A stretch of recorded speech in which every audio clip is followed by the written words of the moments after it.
Hi guys, happy Sunday. So today's topic is about empaths and being an empath. So I myself am an empath. That's a bit of a tongue twister. But in my practice, I also tend to attract a lot of empaths to me, or people who are empaths but maybe not truly aware that they're empaths. And I take a lot of pride in being able to give them tools to help navigate those waters and also empower them on this newfound understanding of who they are.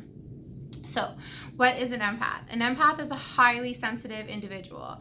So, I want you to kind of think of them as like almost like they have like little antennas on, or for them being out in the world, it's constantly being bombarded by information in their surroundings. So they could be highly sensitive to things that they have in their diet. They could be highly sensitive to noise around them, smells, environments, pollutants. They could react easily, and they're highly sensitive to individuals in their surrounding. So sometimes what might happen is that they're by someone or they're sitting beside someone, and then all of a sudden they start to feel this anger come on them, and they don't really understand like why they're angry, but they just know that they're angry.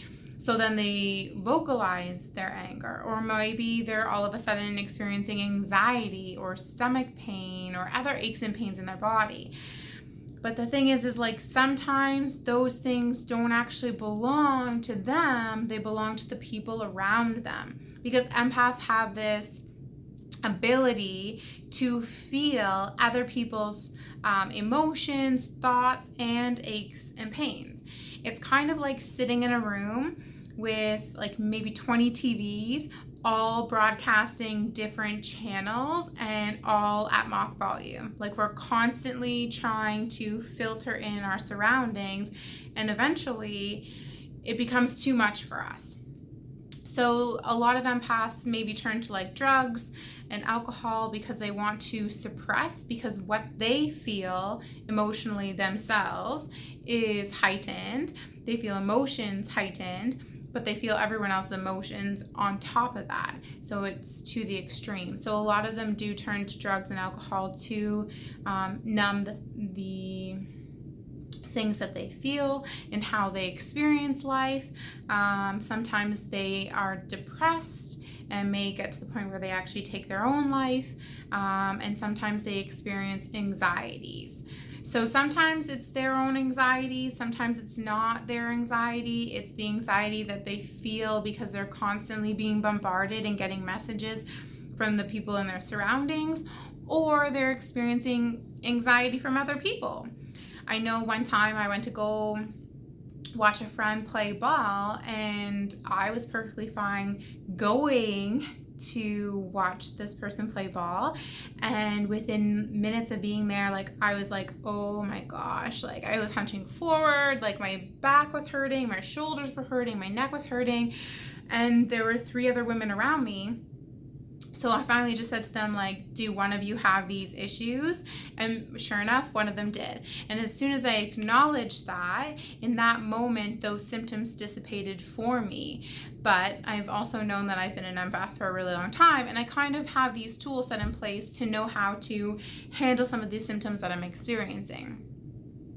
So I think it's really important to understand, like, if you're empathic, and then kind of take those coping mechanisms or skills to help you navigate life a little bit more fluidly, because I don't necessarily think that any of it is easy per se.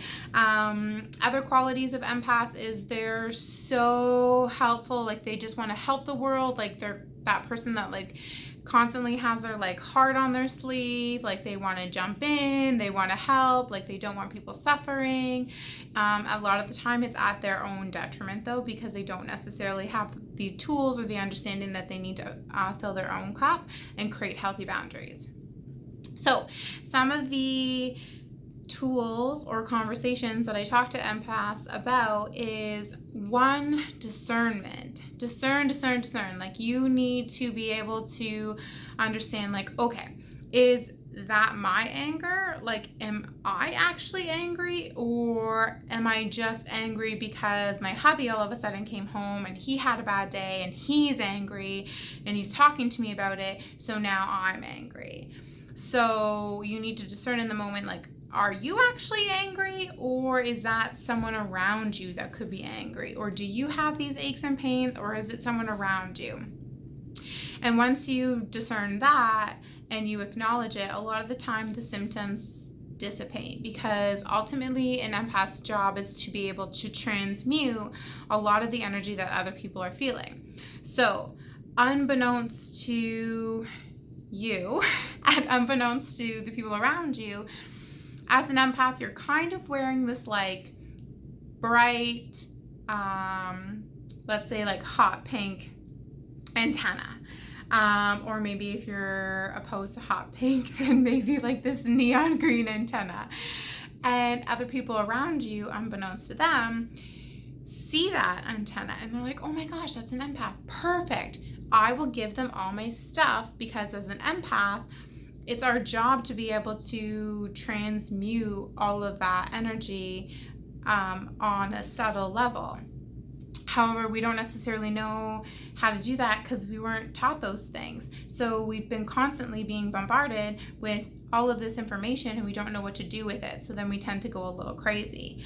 I know a few empaths, or stories of empaths, who literally have spent years in pain, and it's not even their pain. It's like they felt in pain because someone around them was in pain, and literally they've been in pain for like years because now they think that that's their pain, and they've taken that on, when really that pain has nothing to do with them. It's someone else's symptom. It was their job to acknowledge it and be able to transmute it or get rid of the energy.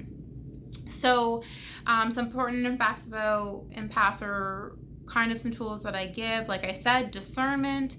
I use in my practice a lot of oils, essential oils, and that's what I recommend to some of my clients. I recommend crystals because of all of their amazing healing properties. Meditation, being mindful of things. Self-care is huge, filling your own cup. And then creating healthy boundaries, or learning to create healthy boundaries. Ultimately, at the end of the day, like, it's not going to necessarily, like, you're not going to stop the flow of information. It's just going to happen. Like, today, I was at the theater, and while sitting in the theater seats, like, I was feeling all of these aches and pains in my body, and I'm just trying to enjoy the show. So you're not going to ever necessarily stop the information coming to you, or the messages coming to you, or the aches and pains and feelings coming to you, but there are ways that you can incorporate, or things that you can do in your life to help it dissipate faster, and to help you navigate things a little bit easier. And probably one of the most actually important things is to laugh and like just be joyful. Like, don't necessarily let this get you down, because yes, you're going to feel these symptoms and these pains at times, and yes, it's really uncomfortable, but also you have a tremendous responsibility and role, and this is what you signed up for. And I think, like, it's exciting in some ways to be able to help other people understand, like, are you okay? Like, I understand that you have anxiety right now, so is there anything I can do for you? Or did you realize that you have this like ache and pain in your body? Like, do you need me to help you with that? Like, maybe I should refer you to someone, because they might not even be aware that they're suffering from those ailments, because we live in a society that's like not actually super in tune with ourselves. So that's my topic today. I think it's super important because there are a lot of empaths out there, and they don't necessarily realize that they're empaths, or what I tend to see in my practice too, because I do have a lot of children as clients, I see our children are highly sensitive beings. So they might not necessarily be empathic, but they're highly, highly sensitive to our surroundings and the food that we're putting in their bodies, and the electronics that we're putting in front of them, and all of the chemicals in our environment. So their systems are going haywire, and that's what's creating, in my opinion, a lot of the ADHD and ADD qualities, because they're so sensitive to their surroundings that they don't know what to do, and it's almost like information overload to them. So even if you're not empathic, maybe you know someone who's an empath, or you think they're an empath, or maybe you have children who are hypersensitive. These are the kind of people who would benefit from crystals. Well, everyone will benefit from crystals and oils, but crystals, oils, meditation, the power of discernment, and also like talking about it. I think maybe there was a time when I might not have vocalized, what I was necessarily feeling, but now I don't really let it stop me. Like, I'll be at the gym and someone's working out around me and I'm feeling their stuff, I might say something to them. Or like when I was at that ball game and I was just like, okay, are one of you women experiencing this? I think the more that we speak what we're feeling and the more we make it a norm, the more that it is a norm.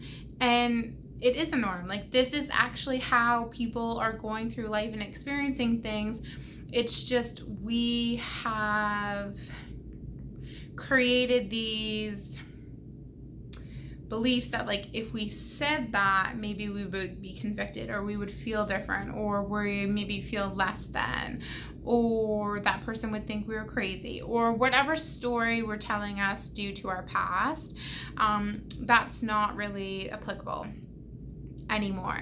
And what's more empowering is you getting the understanding, getting the help if you need it, going to some energy healers, doing the work, building tools that for your toolbox, that like if you need something you can just be like, oh, okay, do I want to use this one? Okay, yes, no, that sort of thing. So you can feel empowered about this gift that you have, because at the end of the day, it is a gift, and it's a tremendous gift.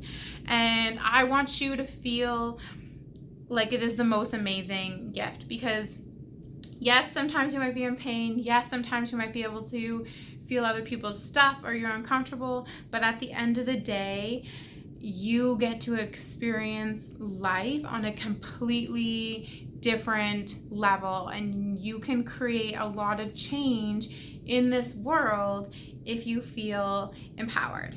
So that's my topic for today. It hits home for me because I'm an empath and I make a lot of light about some of the stuff that I experience, because that's what you have to do at the end of the day. And if you guys have any comments, questions, please let me know. I'll link in my Instagram below. You guys know how to contact me already, so that's awesome. If you guys know someone who is empathic or has been suffering for some things or is highly sensitive, share this video, because sharing it is empowering them to know, like, oh, this is what's been happening to me for how many years of my life, and I didn't know, or I don't know why. Every time I have family over, I'm exhausted, or I get sick easily, or whatever. Like, this knowledge and having this commonplace is so empowering for these individuals, because for them, for so long, it might have felt like a prison. Or they might have no explanation as to why these things are happening. Or they might take it on as it being their own health issues, when really it has nothing to do with them. It has to do with the people around them. So please, like a long tangent. So please like, share, subscribe, comment. I hope you guys have an amazing Sunday. Be kind to one another. Bye.